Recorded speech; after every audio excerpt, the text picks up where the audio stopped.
Mesdames et messieurs, c'est Délivrez-vous qui débarque sur vos écrans. Délivrez-vous avec un concept très particulier pour cette sortie de l'émission.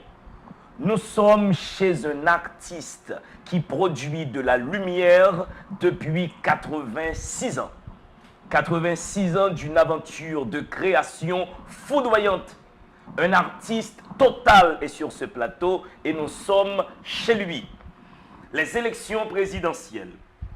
Et sans désemparer, il floubinait dans la nuit sans trop savoir où finirait cette errance obscure. Le courage de se défendre, un pari raisonnable. Franck Etienne, nous sommes contents d'être reçus chez toi. Non, c'est la joie est partagée, c'est réciproque. Je suis bien content que vous soyez venu chez moi. Là où j'ai ce que j'appelle mon musée permanent. Franck, tu reviens là, tu as été malheureusement frappé par le coronavirus et tu es sorti solide. 86 ans de santé nous est revenu. Comment tu te sens aujourd'hui, Franck? C'est la deuxième reprise de ce foutu virus qui m'a frappé il y a 2 ans. Mais à l'époque, j'ai eu, disons, l'idée de me traiter moi-même. Je me suis réveillé à minuit avec une fièvre accompagnée de frissons. Et tout de suite, je me suis dit que, voilà, le virus, le Covid-19 frappe à ma porte. Comme depuis des mois, j'avais amassé et cumulé des médicaments divers, et non seulement à base de traitement local, mais j'avais aussi des médicaments sophistiqués. Je n'ai pas attendu.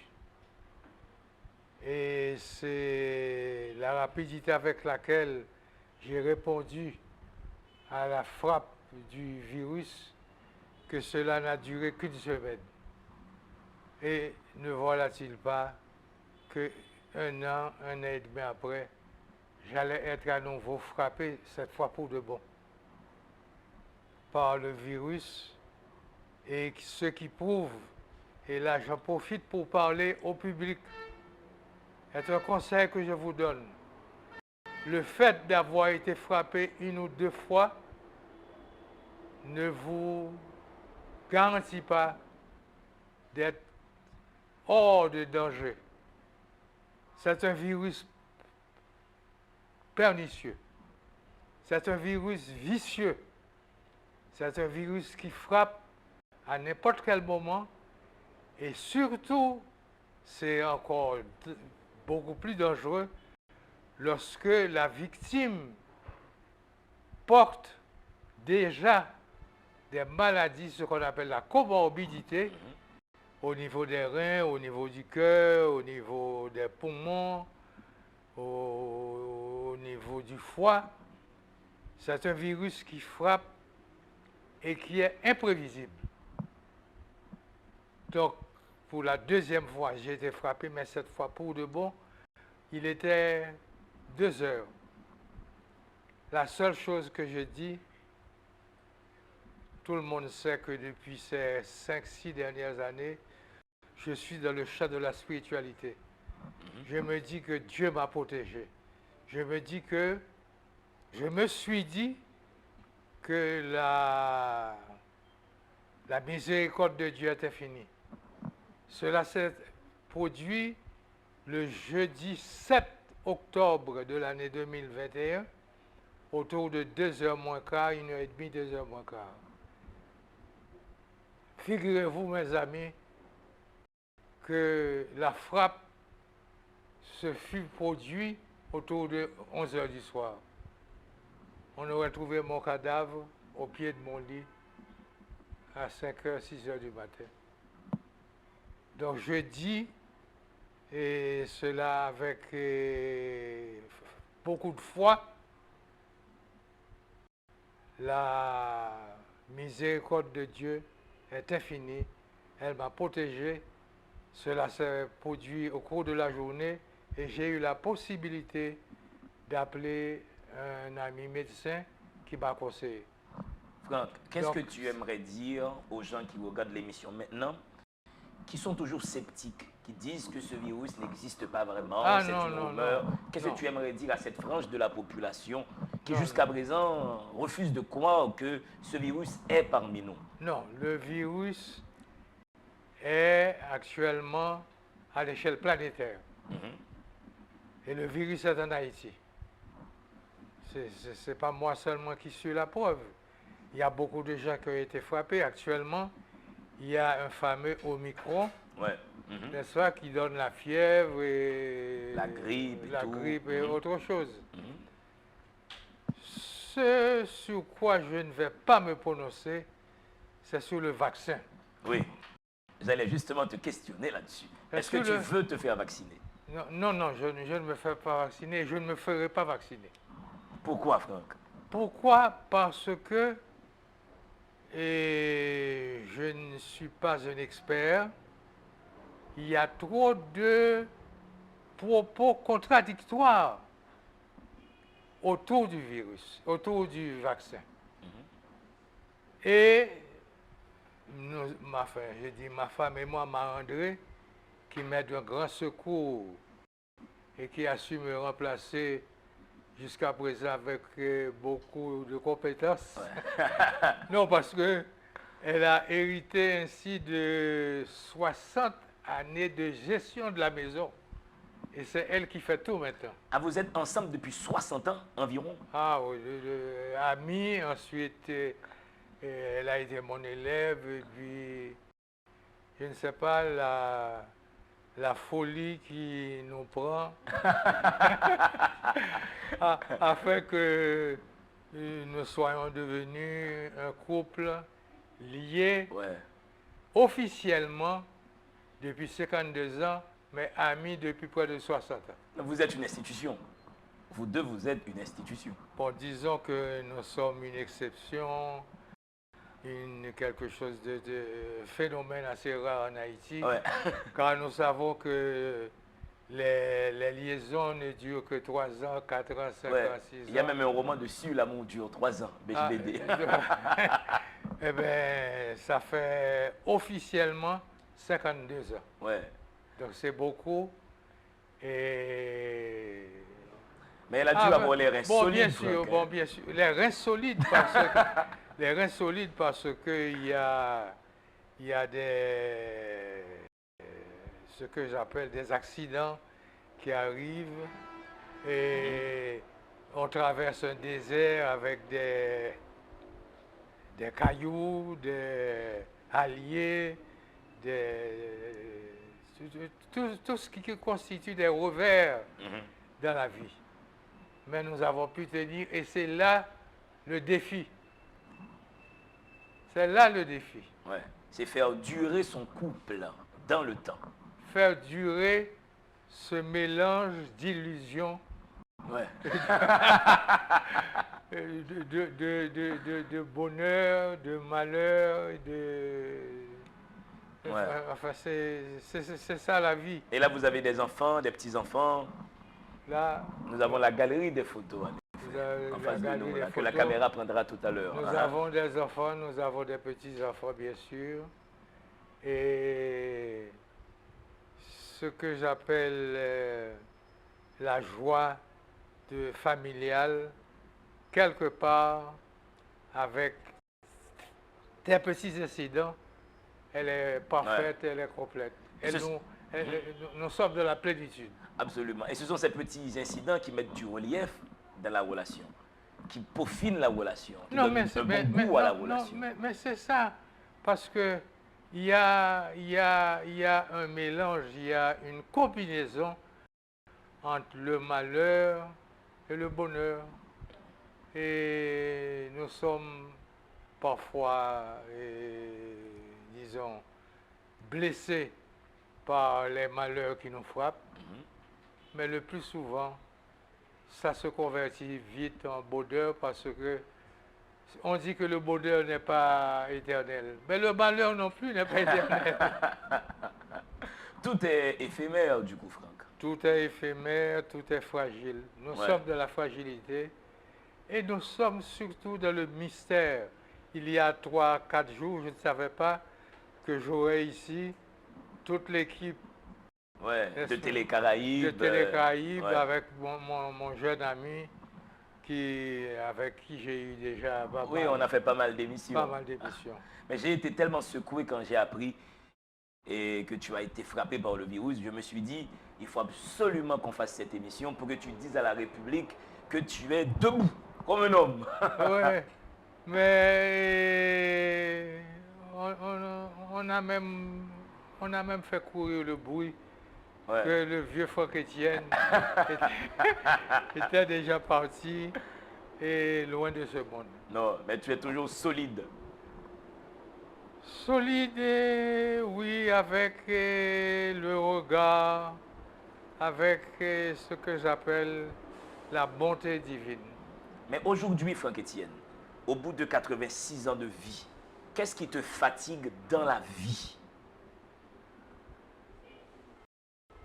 L'inaction. Mhm. L'inaction.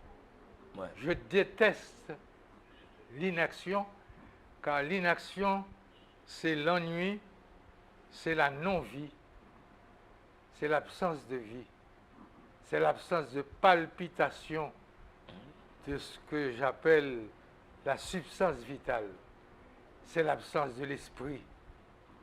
Donc, je m'arrange toujours pour travailler, et là, la caméra a pu filmer, ou peut-être après film, va filmer quelques tableaux.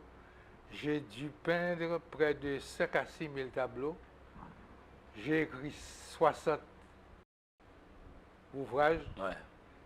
J'ai eu 15 pièces de théâtre, parmi lesquelles le fameux Pelle-en-Tête. Et le premier roman de la langue créole, pas pour Haïti seulement, hein. Désafi est le premier roman créole de la planète. Ça qui a été produit en 1975 sur Duvalier.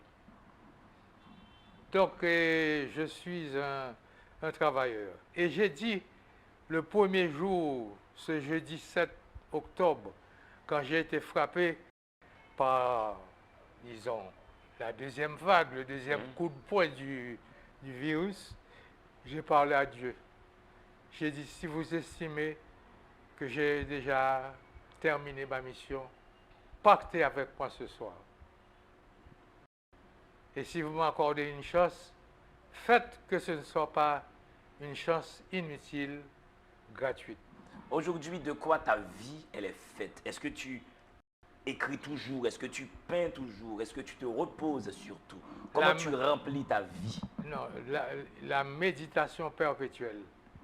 Ma chambre est un lieu où l'on retrouve les égrégores, les esprits, les saints, tous les vierges, Jésus-Christ, qui pour moi, je me rappelle une fois au cours d'une entrevue que nous avons eue. Ouais, on a parlé de Jésus. Ouais. Vous avez dit, mais Franck Etienne, vous êtes chrétien? J'ai dit, non, je ne suis pas chrétien, je suis christique. Je suis christique car je m'attache au personnage Jésus qui pour moi est extraordinaire. Un homme qui a accepté la passion de la douleur face à la bêtise humaine, qui n'a pas compris que c'était la parole lumineuse, et ils ont conduit cet homme au calvaire. Jésus, pour moi, est le personnage le plus éclatant de la planète humaine. Mais du coup, Franck, est-ce que le paradis est envisageable? Nous créons notre paradis aussi bien que notre enfer. Mais l'enfer, c'est les autres, comme a dit le bon vieux Sartre. L'enfer, c'est les autres. Écoutez, quelque part, je crois que Sartre a été dans une sorte de comment appelle-t-on ça, hein? Celui-là qui essaie toujours de se mettre en valeur par rapport aux autres. Donc l'enfer, c'est les autres. L'enfer, c'est d'abord soi-même. L'enfer, c'est d'abord soi-même. C'est nous qui créons notre bonheur. C'est nous qui créons nos malheurs. C'est nous qui créons notre cheminement, notre vie, notre voyage. Parce que la vie est un véritable voyage.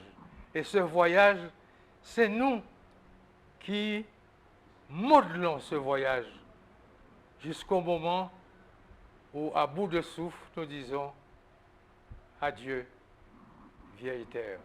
Avec quelques compères, tu as institué le spiralisme comme mouvement de l'esprit, mouvement artistique, mouvement intellectuel. Aujourd'hui, quel est ton regard sur le spiralisme? Le spiralisme a prouvé sa vérité.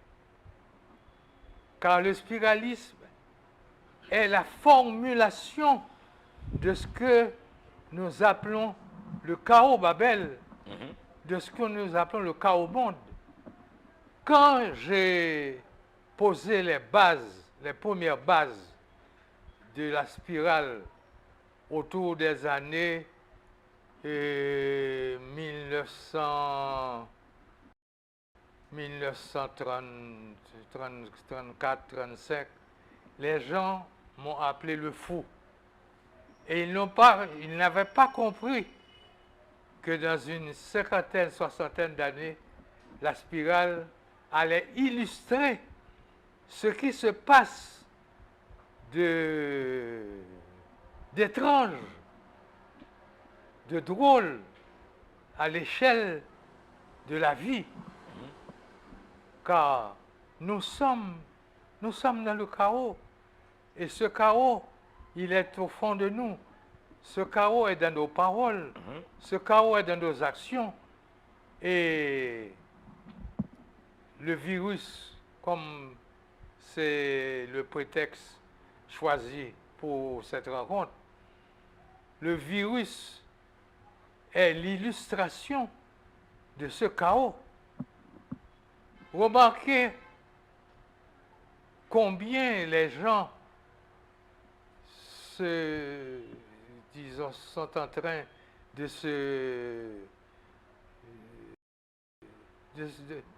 comment appelle-t-on ça? Bon, disons un véritable débat.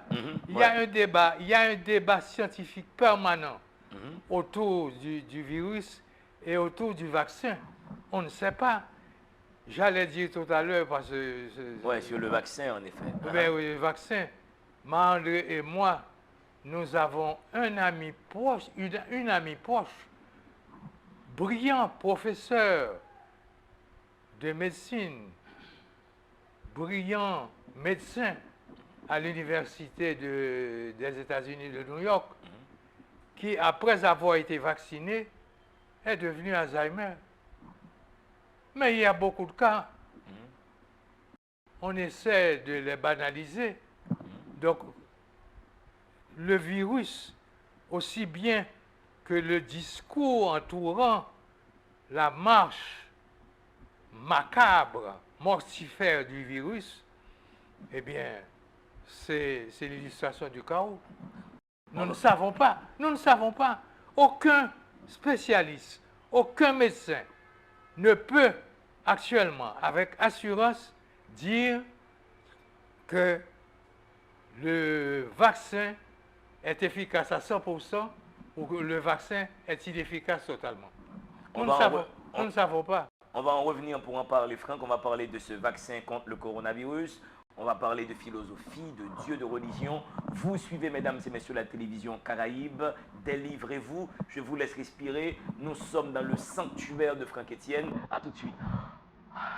Si des gens écrivent, c'est parce que le monde est un acte de langage. La langue humaine est un outil de signifiance, de délivrance. Écrire, c'est dire. Dire, c'est soumettre la vie aux possibilités de l'intelligence. C'est faire du réel un lieu connu et fragile. La lecture est cette expérience qui nous permet de plier l'univers pour le mettre dans notre poche. Mesdames et messieurs, c'est à partir du mot qu'on fait de la réalité un fait d'esprit. C'est à partir du verbe que que la vie devient une denrée émotionnelle. Sur ces entrefaites, la télévision Caraïbe a le plaisir de vous présenter Délivrez-vous, une émission du livre, une émission pour le livre, une émission par le livre. Allez, il y aura assez de bonheur pour tout le monde. Délivrez-vous, délivrez-vous. Mesdames et messieurs, vous êtes toujours sur la télévision Caraïbe. C'est l'heure de l'émission Délivrez-vous. Nous avons l'honneur aujourd'hui d'être reçus dans le temple, dans le musée personnel et intemporel de l'artiste total Franck Etienne. C'est une émission très particulière. Il s'agit d'aborder le coronavirus Covid-19. Il s'agit d'aborder les vaccins contre cette maladie. Il s'agit d'aborder ce variant Omicron qui est en train de contaminer presque la moitié de la population haïtienne. Il y a toujours des gens qui disent que c'est pas vrai. Ils ont une petite fièvre, une petite grippe. Cette petite fièvre, cette petite grippe, n'est-ce pas là une expression mais entière et totale de ce coronavirus? Franck Etienne qui nous dit attention sur le vaccin. Maintenant Franck, est-ce que tu ne trouves pas que le monde moderne va vers la vaccination universelle? Pour voyager maintenant, il faut le vaccin. Pour accéder à des endroits, à des institutions, il faut être vacciné. Est-ce que obligatoirement, on ne devra pas tous nous faire vacciner? Le risque, il faut le prendre. Non, il faudrait formuler votre proposition d'une autre manière. Dire pourquoi toute la planète ne se transforme pas en zombie. Parce que nous sommes dans une situation où on nous impose une conduite, on nous impose un comportement, et cela nous rappelle l'anecdote de la bête dans l'Ecclésiaste de Saint Jean l'Apocalypse, dans l'Apocalypse de Saint Jean. Dans l'Apocalypse, quelque part, il est dit, dans des versets, que viendra la bête. Et cette bête porte un nombre. C'est le nombre 666. J'ouvre une petite parenthèse pour dire au public qui nous suit que je ne suis pas un bon dieu-zard, que je ne suis pas un chrétien frappé de, je dirais, de morbidité religieuse, comme si dirait, dans toute ma vie, il n'y a que le Christ, il n'y a que l'Église. Mais faites attention. Nous vivons dans un monde de mystère. Nous vivons dans un monde où il y a des symboles. Et les symboles et les mystères sont souvent beaucoup plus importants que ce qui est palpable. Ce que nous ne voyons pas très souvent est plus important que ce que nous pouvons toucher. Mais est-ce que le vaccin serait cette bête? C'est une allusion que je fais. Ouais, ok. Je dis que dans l'Ecclésiaste, dans l'Apocalypse de Jean, on a parlé du nombre 666. Mais avec quelque chose qui nous interpelle, à moins que l'on soit dans l'entêtement, dans la Bible, il est dit qu'on peut, que ceux-là qui sont intelligents calculent le nombre de la bête. Covid-19 nous donne C.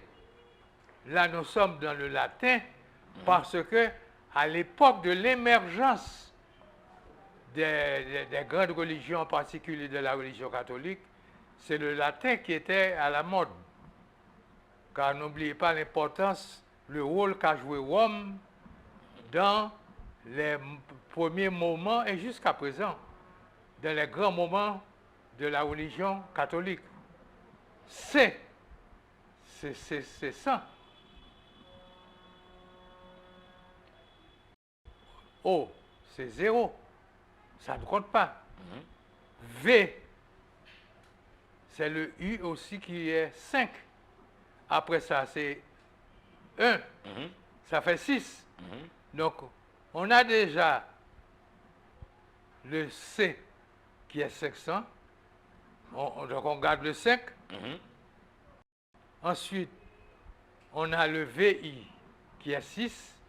On a le D qui est 500. Et quand on prend 19, 5 et 1, 6, 9 moins 6, 9 moins... Non, non, je me suis trompé. Ouais. Alors, on a le C que tu avais dit pour 5. Et... C'est 100. C'est 100. Le 100. C, c'est 100. OK. C'est là l'erreur. Ouais, OK. Le C, c'est 100. Le C pour 100. Pour 100. Donc, le VI pour 6. Pour 6. Le D pour 500. Pour 500 et 1 au début. Oui. Ça fait 600. Ça fait 600, ouais. Donc là, Franck penserait... Non, non, ce que je crois. Ouais. Écoutez, je ne suis pas dans l'affirmation absolue pour dire que j'ai raison. C'est une lecture. C'est une lecture, ouais. C'est un clin d'œil vers les grands mystères du monde. Et constater que le virus est venu autour de novembre de 2019. C'est parti de Chine. C'est parti de Chine. Ensuite, le virus s'est répandu à l'échelle de la planète. Mais jusqu'à présent, on n'a pas une certitude que le vaccin soit la solution absolue pour éradiquer le virus. Alors, on dit, les scientifiques disent que le vaccin permet de ne pas développer les formes graves de la maladie. Permet de ne pas développer les formes graves de la maladie, mais je leur poserai cette question. Quand on prend un pays développé comme Israël, ils sont déjà à 6 reprises du vaccin. Ils sont déjà à 6 reprises du vaccin. Et personne ne peut affirmer que le vaccin soit totalement inutile, aussi bien qu'on ne peut pas dire que c'est la solution gamma. Est-ce que Franck accepterait d'être perçu comme un anti-vax? Non, non. Non, non. Je ne suis pas anti-vax, car je ne vais pas prêcher aux gens de ne pas se faire vacciner. OK. Mais j'ai ma position à moi. À partir de certains exemples, de certains malheurs qui sont arrivés à des individus qui se sont déjà fait vacciner. Il y a des gens qui ont eu des hémorragies après avoir été vaccinés. Alors expliquez-moi ça. Ouais. Ce n'est pas des cas exceptionnels, non? Mon cher, même si c'est des cas exceptionnels, je crois que on doit être prudent. La prudence réclame La prudence est mère de sûreté.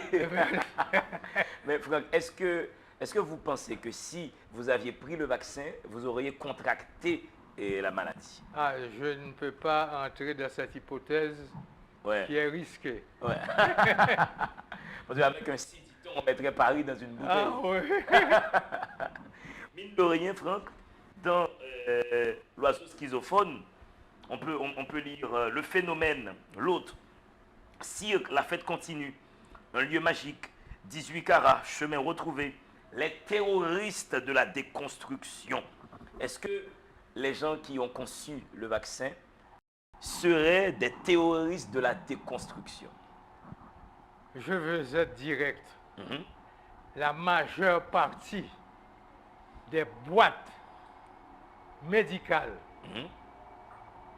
qui fabriquent le vaccin sont dans la logique du marché. Ouais, une logique affairiste pour engranger du profit. Évidemment, le profit. Ouais. Et n'oubliez pas que depuis quelque temps, nous vivons dans un monde où ce qui domine, c'est le veau d'or. C'est l'argent qui domine. Et c'est l'argent, c'est la circulation de l'argent, c'est la priorité de l'argent qui est responsable de la majeure partie des malheurs de la planète. Il ne s'agit pas seulement de Haïti que l'on considère comme étant le pays malade. Toute la planète est malade. Ouais.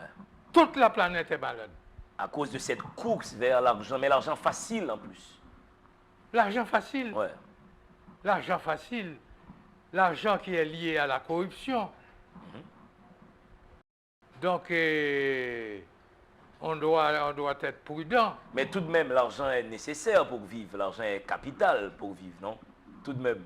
L'argent est nécessaire, utile, indispensable, quand, à la base, on a des préoccupations, je dirais, du bien, le bien de l'être humain, le bien-être de l'être humain. Ouais.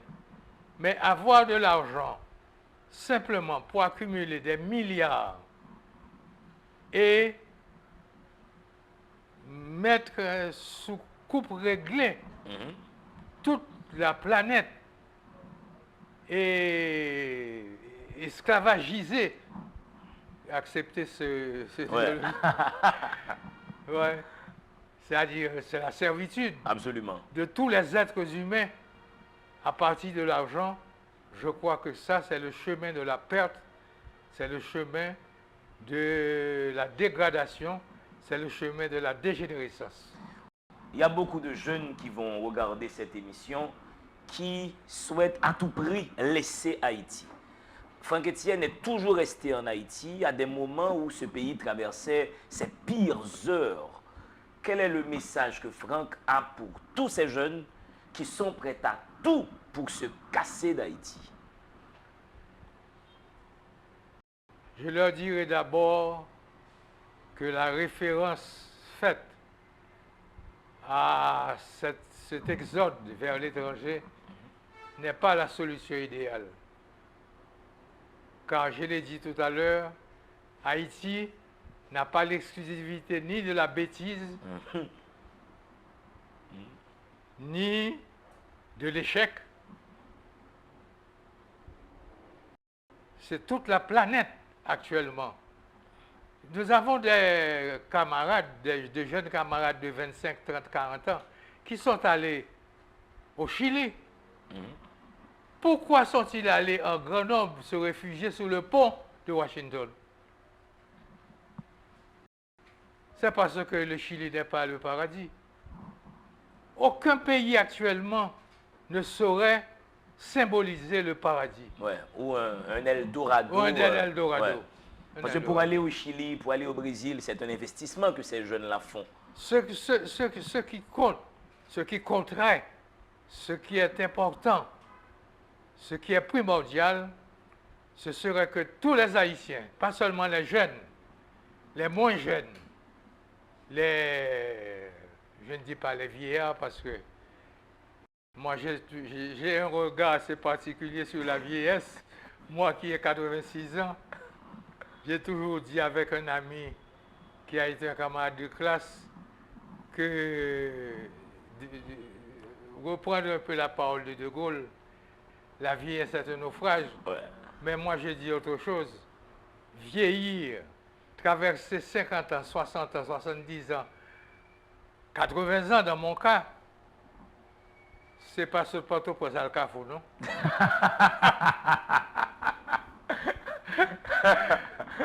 Oui. Mais Franck, est-ce que c'est... Donc Vas-y, laissez-moi je te laisse terminer. finir, ouais. Donc je crois que c'est la majeure partie des Haïtiens, la majorité des Haïtiens, au niveau des institutions, l'Église, au niveau de l'école, au niveau des administrations, au niveau des milieux familiaux. C'est la majeure partie des Haïtiens qui devaient s'arranger pour prendre conscience que c'est eux seuls qui peuvent changer Haïti et que la solution n'est pas dans l'exode, hors d'un pays que nos ancêtres ont créé dans la douleur et avec beaucoup de courage. Ouais. Parce que généralement, ces jeunes Haïtiens qui partent sont toujours inconfortables dans le pays d'accueil. Ils sont toujours perçus comme des immigrants et leur intégration n'est jamais facile. Alors qu'en Haïti, c'est leur pays. On peut créer les conditions de vie ici. Et puis, reconnaissons-le, tous les milieux actuellement sont dans un champ de difficultés. Mhm. Tous les milieux, tous les pays sont dans un champ de difficultés. Il est injuste de considérer Haïti comme étant le lieu par excellence du malheur et de la misère. Donc, il faut conseiller à tous ces jeunes qui souhaitent partir à tout prix d'investir leur énergie en Haïti et que l'État arrive à accompagner cette jeunesse. Les jeunes d'abord, les moins jeunes, et puis, je ne sais pas, les professionnels. Mhm. Les professionnels ont un rôle à jouer, que ce soit les maçons, que ce soit les professeurs, que ce soit les journalistes. Ils ont un rôle à jouer. Ouais. Il y a une démission. Le problème, c'est qu'il y a une démission globale de la communauté haïtienne envers le destin de leur propre pays. Donc, il faut que cette communauté reprenne fonction. Reprenne fonction. Ouais. Abandonne, disons, ce que j'ai appelé le rien foutre. Mhm. Mais Franck Etienne, 86 ans, c'est pas de Port-au-Prince à le Cafou. Quel est votre secret? Est-ce que vers 15 ans, 20 ans, vous étiez quelqu'un de très discipliné dans l'alimentation, pas d'alcool, pas de cigarettes, un homme réglé qui dormait chaque 8 heures du soir? Quel est le secret de ce grand passage dans le temps? Là, vous allez me permettre, vous allez m'accorder, ainsi que le public qui nous suit, Hein? et fais-moi cadeau de 5 minutes. Oui.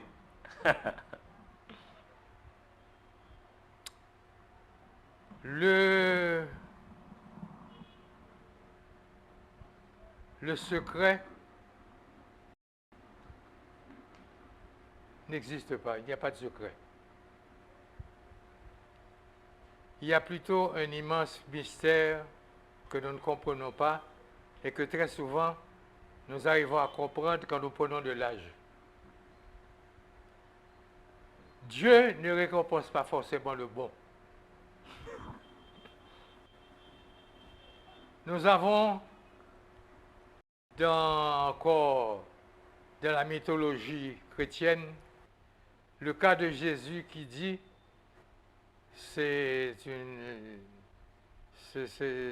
comment appelle-t-on ça, hein? C'est une sorte d'allégorie formulée par Jésus.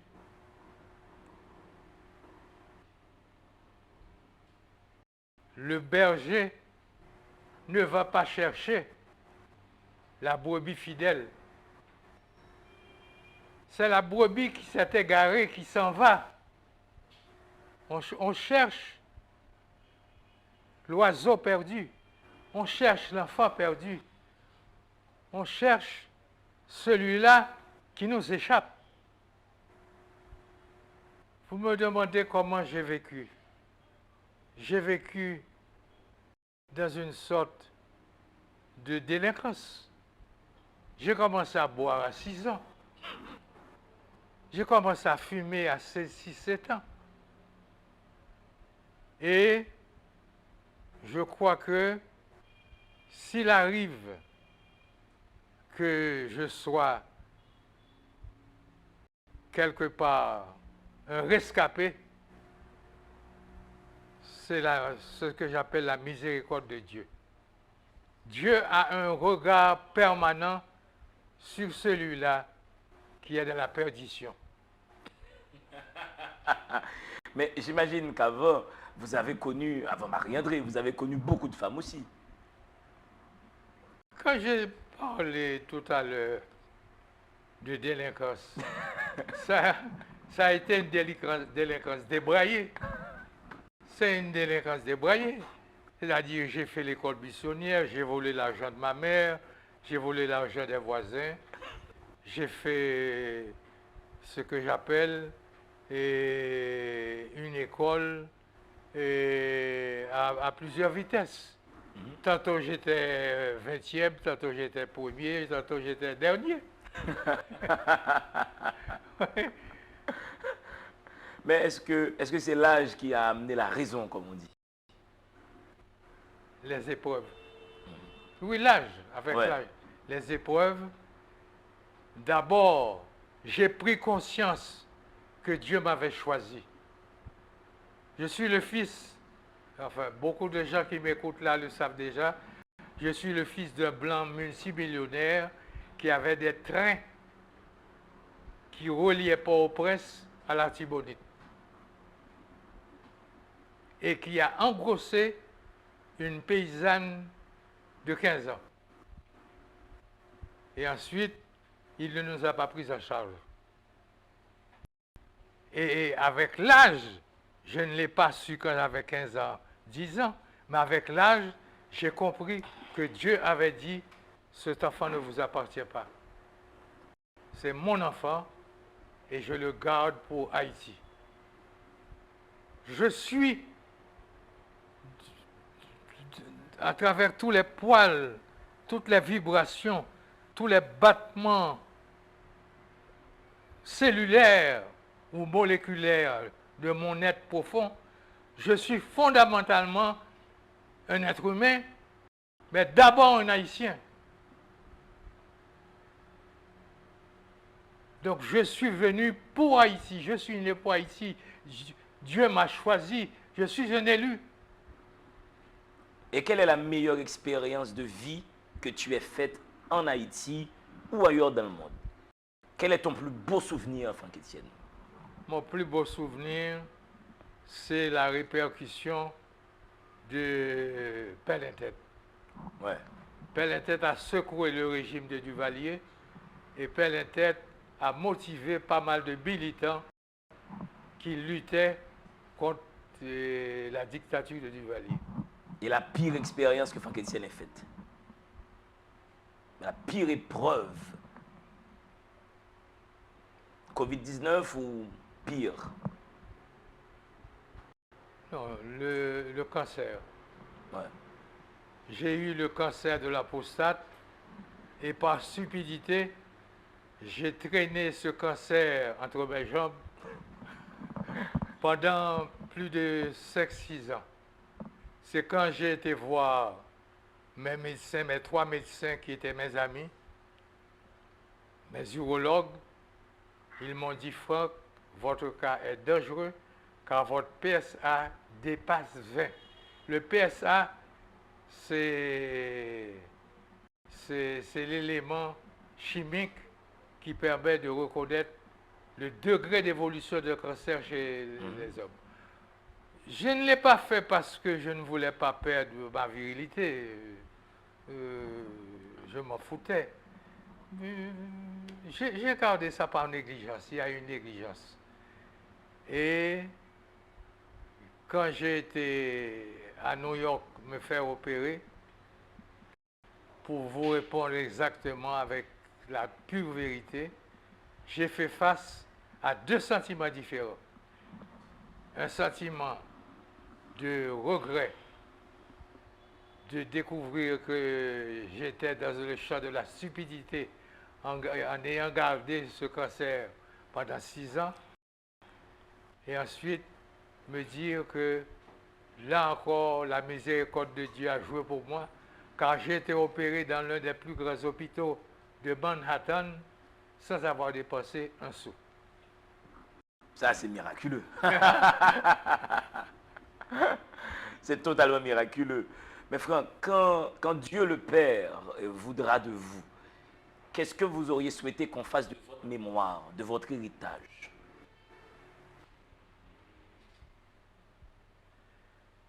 Cette question, elle est assez difficile à y répondre parce que il y a non seulement ma compagne, Marie-André, qui a toujours été présente à travers ma création, en particulier ma création littéraire, mais je ne m'appartiens plus maintenant. Je crois que Franck Etienne meurt ce soir ou dans 1 an ou dans 2 ans. Marie-André, étant vivante, aura à débattre de cette question fragile avec l'État haïtien, car j'appartiens à Marie-André, j'appartiens à mes enfants, j'appartiens à mes anciens élèves, mais j'appartiens au pays tout entier.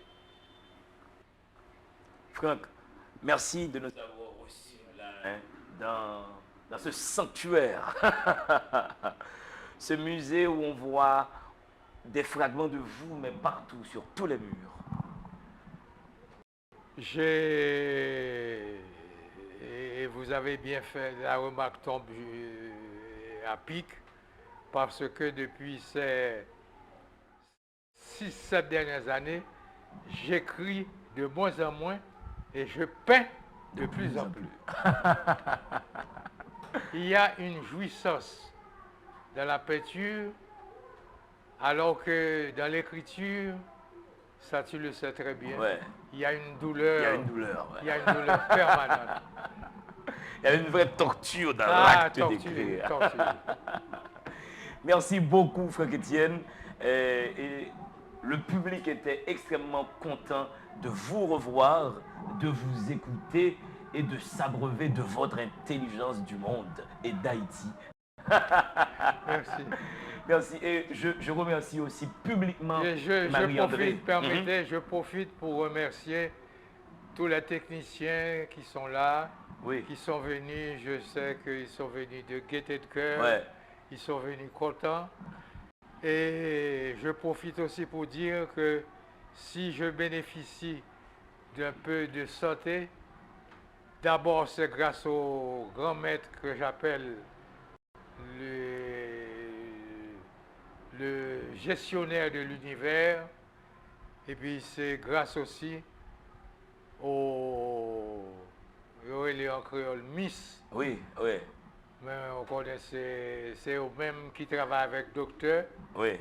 Je ne vais pas citer nous pour ne pas oublier, pour ne pas faire jalousie, mais c'est Missio, c'est infirmier, c'est docteur Sabab Citedon, parce que c'est lui qui a été le plus proche de moi, le docteur Woody Dolnay, et puis la chance aussi, jusqu'à présent, à jouer, car on n'échappe pas à la mort. La mort ne fait pas de coups manqués. Donc, je remercie aussi l'équipe technique de la télé qui a fait ce déplacement. Gamin qui travaille à la réalisation, Fekir qui est avec nous, Spencer qui fait des photos. C'est là qu'il me faut beaucoup de mémoire aussi. Hein. Guito qui est un brillantissime caméraman. René qui pilote tout ce qui est lié au son. Je te vois là, mais j'oublie toujours ton prénom. Clergé, qui est un brillant caméraman. Et Marie-André, merci. Ah ouais. Parce que sans Marie-André... Alors, rien n'est possible. Tout part pour Marie-André. Je remercie l'infirmière aussi qui prend soin de vous. Et bien entendu, on remercie Annabelle qui a fait le maquillage et parce que Émilie a dû s'absenter. Et on remercie vraiment tout le monde. Et je vous dis, mesdames et messieurs, à une prochaine sortie de l'émission Délivrez-vous, où on espère recevoir Franck au studio de la télévision Caraïbe. On remercie Patrick Monsignac, qui est le patron de l'équipe et qui a encouragé ce déplacement, qui voulait absolument qu'on vienne ici dire à la République, Franck Etienne, l'artiste total, est là, rempli de vie et sa création va dépasser notre siècle. Mesdames et messieurs, dans le monde, il doit y avoir deux êtres, des livres et vous, gardons bonheur.